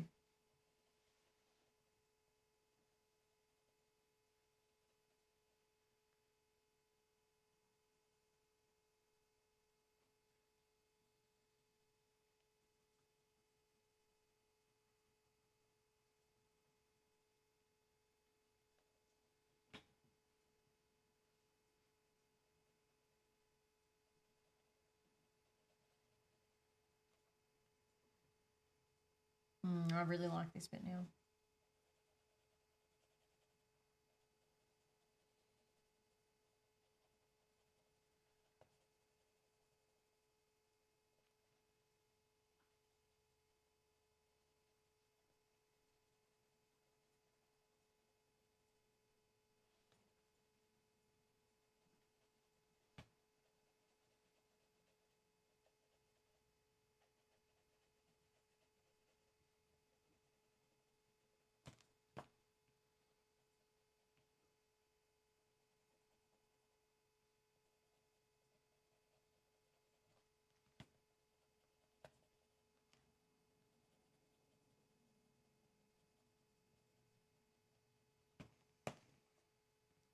What do we think? Did we successfully bring the white into the image now with that extra bit of shading on top?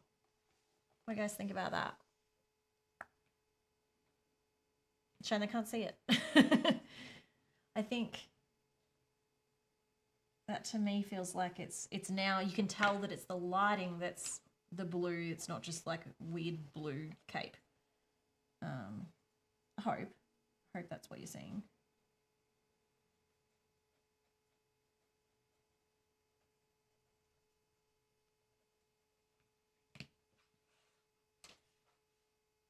I think I like that. I think I like how that's looking now.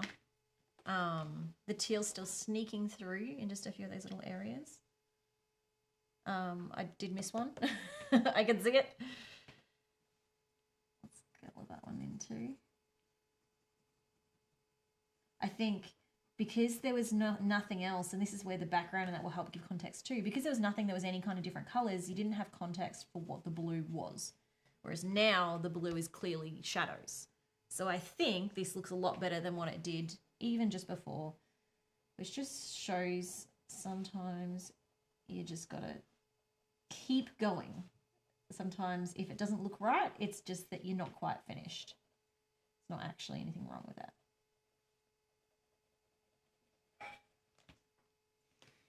So I really like how that paint pen has worked now. I think that's a really good technique to add extra color to things, is to use something like, and these paint pens, they worked really well. That was the Artex Sim Tap markers. They did give these to me, but I hadn't tried them yet. And actually that worked exactly how I hoped it would work for that. So that's really cool. I do need to figure out how I'm going to do the rest of her hair. I don't know what color her hair was actually going to be. It's kind of just blue. But I do think I might even leave this here for today, because I'm sort of feeling that it's funny how doing creative stuff like this can actually like be exciting and fun and relaxing. But at the same time, when you're taking big risks, it also takes a lot of energy. And so there's an element of right now where I'm like, I kind of want to take a break. Because if I keep going, I'm going to probably stop and keep playing with the stuff I've already done and potentially ruin it. Whereas if I stop here and come back to this with fresh eyes at a later stage to then work on the next thing, I feel like I will get a better result. So I'm really happy with how this has come out. My intention from here will be to work out maybe playing around with her skin tones, to actually bring her skin color into this. She's not supposed to be a blue ghost. And we'll bring some color to the basket and to her arm. And then once we've got all that settled, we'll kind of repeat this process that we've done with the background. I think I'm really excited that these colors worked really well, and we brought a lot of red in, given that red wasn't in the base basically at all. So that's really exciting to me as a concept of like doing an underlayer and a layer on top, that we actually have made it look like she's shaded, even though all the shading was done pretty much underneath and the red was just on top. I think I just repeated myself, but we're fine.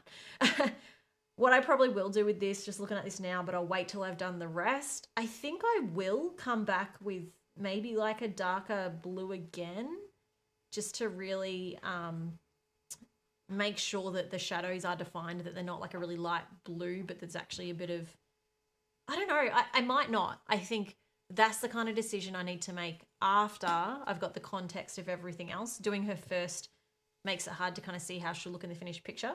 Once I've done everything else, it's possible that I'll come back and just darken some of the really tight shadow areas. But I think doing that now is probably a bit risky. Big chance I'll overdo it and it'll just end up all darker, because we already kind of went darker than maybe I was first expecting to go. But no, I think I'm really happy with this. And I do think the pattern added a lot. So credit to Aussie Crafter for reminding me that the pattern exists. And thank you to everyone for joining me. Thank you for chatting along. I feel like this kind of live stream where I talk a bit less and you guys chat with each other at the same time and we kind of just go a bit more of a chill approach is actually something that we can maybe start doing a bit more often again. I think doing something like this and just pacing myself a bit more will allow me to do. We got to 2 hours and I think we're okay. I'll find out later if my jaw is like in agony. We'll see. So far, so good. And maybe we can start doing this a bit more often, and then maybe something like this we can finish in our members area where that will be even more chill again.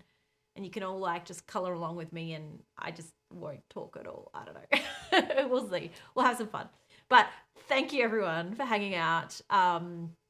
Thank you for all your comments. I do ask that even if you've been commenting here, once we turn off the live stream, if you can come back and just leave like a final thought on whether you liked the live stream or something in the comments, because those are actually the comments that show up first when people come and watch the replay. And it's always a bit sad when the first comments they see after the replay is, oh, I missed it. So leave a comment at the end once we've closed this off. Just tell me what you thought of this live stream, whether you'd like to do more things like this. And please keep an eye out next week for the very special resin video. It got pretty crazy, but I'm really, really happy with the end result and I'm really excited. And I will keep you updated in the future video about how things go with Crayola. We'll see how that pans out. It'll be interesting. Hopefully they take my feedback well and don't just ask me not to do the video, because don't think I'll listen. No, it'll be fine. Thank you for joining me and have a great day or evening, or go to bed if it's 3 a.m. See ya.